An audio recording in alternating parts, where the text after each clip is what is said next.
Hi, I'm Teresa Lombardi, and today I'm here with Taylor B. Sinclair, founder of IlluminEssensce and creator of Core Essence Blueprints. We're trying to find a way to look wonderful and feel good.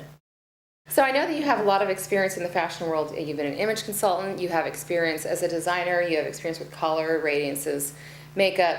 What would you say the difference is between something like, let's say, image consulting, which is an old paradigm concept is what you would call it, and Core Essence blueprinting? The basic core difference in this would be that when I was an image consultant, I would help people, as we all do, look better. We'd put them together, get them more, up to date, better clothing, better, maybe the color might be better for them, the style might be better from our perception. Right. But you see, it was all based on personal perception, which is very subjective. And I worked in that industry for so long, and I was in the color industry for years. I taught color, and all these things I kept saying, there's still something missing. There's something missing here. It isn't accurate. And I know many people in the industries between color and image have developed different things about, well, if you have a certain way that you look, or your body's a certain way. And I used to hear some of these things too. I used to see them and thought, well, it's better than nothing. Right. But it wasn't enough, So in the facial shapes, all different things like this happen. But the point is, if you're using that, it's all external opinion from me or someone else helping you to become more attractive or be more effective in your dressing and whatever. And with the blueprinting, we just identify for you, we let the blueprint take over. Your body tells us which is in harmony. So now what we're hearing a lot of is celebrity stylists. How is that different than, say, image consulting, and also compared to being in your essence? I think a stylist is just a different name for someone who is helping you dress. I don't think there is no industry that I know of that's for stylists. I don't think there's any training or any kind of coming together as far as anything like the image industry has. Okay. But a stylist is, I think today's world could be anything, wear from a hairdresser, or just someone who has a good eye for clothing, or I think it's a very overused word right now. In regard to fashion stylists and working with celebrities, it's a very different world than it used to be right now. And from my perception and what I've seen, they're basically working for designers to get the designer's name out there. It's to get fashion out there. It's to sell goods. And some of them I think are pretty good, and some of them are not. But again, it's just extremely subjective, and it's all geared to sell something. It's really not geared to the person at all. And I know they have an opinion they look better, but it isn't like they look sensational. The dress looks sensational. How can blueprints affect, or how can you help women avoid the confusion that comes out at the makeup counter? Well, you can easily avoid the confusion by following your blueprint, because you have a very, very simple system to follow. The average woman doesn't need that much makeup.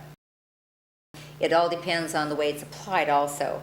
And over the past 28 years, makeup artists are all taught pretty much the same type of thing about how to apply makeup. There's not a lot of difference. There's certain rules you follow, and they're very good rules in most cases. They are. Right. And how we would differ with your own field of harmony would be that we don't apply makeup the same way to any of the different blueprints that we do.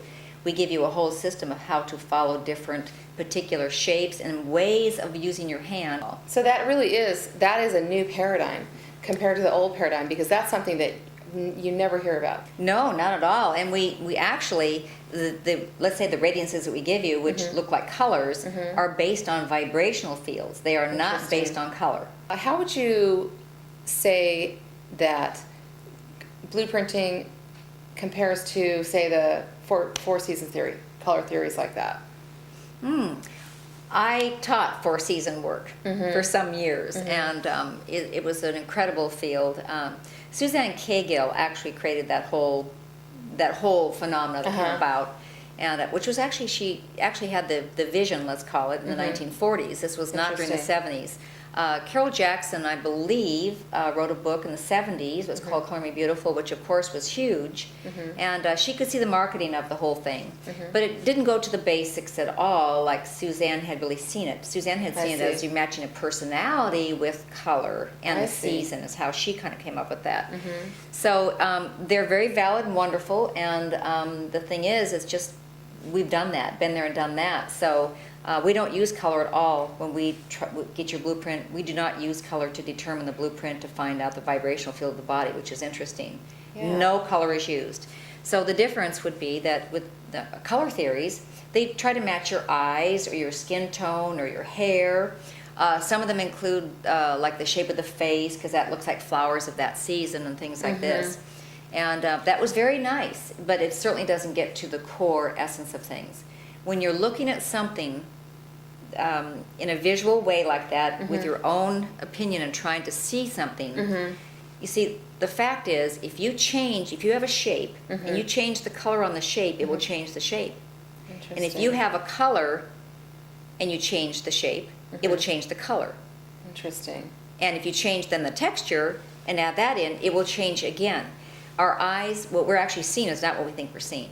If you're in your harmony, if you're in your own field of harmony, which is what that field is when you find the blueprint, we find that field of harmony for you, then things, like I said, the rules kind of just start dissipating. That's interesting. I want to So go back to what you said about how color, shape, and texture affect each other. When we think of texture, we don't think it can change. And when you think of a shape, it's a shape. And when you think of color, that's a color. And for instance, when you're looking at, people look at facial shapes. So what you're saying is you put a different color next to someone's facial shape, it changes their shape? Absolutely. That's fascinating. It is fascinating. And this is why it took so many years to develop our test, because we kept trying to look with our own eyes and see what we're trying to see, and you try to figure it out. Right. But it doesn't work that way. And then when we finally found this vibrational field, then it absolutely works. So We just watch the tissue. We don't watch anything else but the tissue. We don't need to watch anything else. So as long as you're in harmony with your core essence, your inner vibration, whatever that is, then, and you follow the system, then really, no matter what you do, if you're in your essence, you can change things, it'll work. But here's the difference in that, okay? So if you have all these rules that you don't understand, you're trying to figure out, and have to weigh it out constantly buy new things, keep up with things, ask other people, try to figure it out. It doesn't work, it does work, it doesn't work, it doesn't work. What this is a very simplified, very small system, really. The rules are not that many. They're not that many, actually, at all. So if you just mastered a few of those, then the whole thing opens up into freedom.